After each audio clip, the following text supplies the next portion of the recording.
तो चलिए आज रॉबर्ट ग्रीन की मशहूर और थोड़ी विवादास्पद किताब शक्ति के 48 नियम की दुनिया में उतरते हैं और समझने की कोशिश करते हैं कि आखिर पावर यानी शक्ति का ये खेल असल में काम कैसे करता है।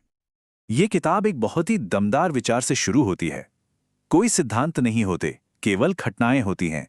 मतलब ये किताब शुरू से ही एक बात साफ कर देती है कि यहां सही या गलत की बात नहीं होगी, बात होगी नतीजों की और उस मानसिकता की जो नैतिकता से परे जाकर सिर्फ रणनीति पर ध्यान देती है। सोचिए कि ये पूरी दुनिया एक बहुत बड़े शाही दरबार की तरह है, आलीशान लेकिन साथ ही खतरनाक भी। इस किताब का मानना है कि हम सब इस दरबार का हिस्सा हैं, जहां हर कोई अपनी जगह बनाने और ऊपर उठने के लिए लगातार दांव-पेंच चल रहा है। और जानते हैं, सबसे दिलचस्प बात क्या है? ये खेल सदियों से बिल्कुल नहीं बदला है। हाँ, एक बात बिल्कुल साफ होनी चाहिए, ये किताब नैतिकता का पाठ नहीं पढ़ाती, ये अनैतिक रणनीति के बारे में है। अब इसका मतलब ये नहीं है कि ये कुछ बुरा करने को कह रही है, नहीं, बल्कि ये शक्ति को एक प्राकृतिक बल की तरह देखती है, जैसे गुरुत्वाकर्षण या मौसम। आप उसे अच्छा या बुरा नहीं कहते, आप बस उसे समझते हैं। तो सवाल ये उठता है कि शक्ति हासिल कैसे की जाती है। पहला कदम है अपनी छवि, अपनी इमेज पर महारत हासिल करना। चलिए एक कहानी से देखते हैं कि लोगों के नज़र में बनी एक धारणा कितनी ज्यादा शक्तिशाली हो सकती है। साल था 1905 और शहर था पेरिस। मंच पर एक रहस्यमयी डांसर आती है और देखते ही देखते पूरे शहर को अपने जादू में जकड़ लेती है। उसका नाम था माता हारी। देखिए, माता हारी सिर्फ एक डांसर नहीं थी, वो एक कहानीकार थी। वो अपनी पहचान का एक शो कर रही थी। उसने अपने बारे में ऐसी ऐसी दिलचस्प कहानियां गढ़ी कि वो एक पवित्र भारतीय मंदिर में पली बड़ी है, कि उसकी दादी एक जापानी राजकुमारी थी, और वो अपनी कहानी हमेशा बदलती रहती थी, जिससे उसके चारों तरफ एक रहस्य का माहौल बन गया, जिसने पूरे पेरिस को दीवाना बना दिया। माता हारी की ये कहानी शक्ति के नियम नंबर 6 का एक बेहतरीन उदाहरण है।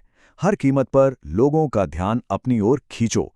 उसने अपनी छवि पर पूरा नियंत्रण रखा, किसी और को ये तय नहीं करने दिया कि वो कौन है, और इस तरह वो एक मामूली इंसान से कहीं ज्यादा बड़ी शख्सियत बन गई। तो माता हारी का ये किस्सा एक बड़ा सवाल खड़ा करता है, शक्ति का कितना हिस्सा हकीकत पर टिका होता है और कितना सिर्फ इस बात पर कि लोग किसी को कैसा देखते या समझते हैं। लेकिन तब क्या होता है जब इस बनाई हुई छवि का टकराव असली भावनाओं से होता है? हमारा अगला किस्सा इसी बारे में है। ये भावनाओं की कीमत को दिखाता है और ये बताता है कि शक्ति के खेल में गुस्से में आकर कोई कदम उठाना एक बहुत बड़ी, यहां तक कि एक घातक गलती भी हो सकती है। जरा इस मंजर की कल्पना कीजिए। सम्राट नेपोलियन बोनापार्ट अपने विदेश मंत्री टैलीरैंड के सामने खड़े हैं। उन्हें शक है कि टैलीरैंड उनके खिलाफ साजिश रच रहा है। ये इतिहास के दो सबसे ताकतवर लोगों के बीच एक जबरदस्त टकराव का पल है, और दोनों की प्रतिक्रिया में जमीन आसमान का फर्क था। एक तरफ नेपोलियन, जो सबके सामने गुस्से से फट पड़ा, चीखा, चिल्लाया, धमकियां दी, और दूसरी तरफ टैलीरैंड, वो बस चुपचाप शांति से खड़ा रहा। नेपोलियन के इस गुस्से ने उसे ताकतवर नहीं बल्कि कमजोर दिखाया, जबकि टैलीरैंड का शांत रहना उसे और भी ज्यादा शक्तिशाली दिखा रहा था। और यहीं पर आता है नियम नंबर 39, मछली पकड़ने के लिए पानी में हलचल पैदा करो। टैलीरैंड ये बात अच्छी तरह समझता था कि गुस्सा और भावनाएं रणनीति के लिए नुकसानदेह हैं।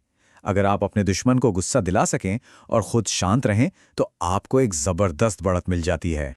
शांत रहना तो ठीक है, लेकिन किसी लड़ाई को आखिरी अंजाम तक पहुंचाने के बारे में क्या? हमारी तीसरी कहानी हमें सिखाती है कि कभी-कभी सबसे बड़ी ताकत क्रूर रणनीति में छिपी होती है। कहानी है प्राचीन चीन की। दो प्रतिद्वंदी स्यांग यू और ल्यू पोंग एक गृह युद्ध में उलझे हुए हैं। स्यांग यू का पलड़ा भारी है और जीत बस चंद कदमों की दूरी पर है। और यहीं पर हस्यांग्यू एक क्लासिक गलती कर बैठता है। लियू पांग पूरी तरह से घिर चुका था, उसकी हार पक्की थी, लेकिन हस्यांग्यू ने दयालु दिखने के लिए उसे जाने दिया, और ये एक जानलेवा भूल साबित हुई। लियू पांग ने इस मौके का फायदा उठाया, अपनी सेना को फिर से इकट्ठा किया और लौटकर हस्यांग्यू को हमेशा के लिए खत्म कर दिया। ये कहानी हमें इस किताब के शायद सबसे बेरहम नियमों में से एक पर लाती है। नियम नंबर 15, अपने दुश्मन को पूरी तरह से कुचल दो। इसके पीछे का तर्क बहुत सख्त है। एक घायल दुश्मन हमेशा बदला लेने के लिए वापस आएगा। इसलिए कोई समझौता नहीं, कोई उम्मीद नहीं और बचने का कोई रास्ता नहीं। तो इन सभी कहानियों से हम कहाँ पहुंचते हैं? अपनी छवि बनाना, अपनी भावनाओं पर काबू रखना, दुश्मन को पूरी तरह खत्म करना, ये सब हमें इस किताब के आखिरी और शायद सबसे गहरे नियम तक ले जाते हैं, निराकारता यानी फॉर्मलेसनेस। अब ये सुनने में थोड़ा अजीब लग सकता है, लेकिन इस किताब का अंतिम तर्क ये है कि असली महारत नियमों को रटने में नहीं है।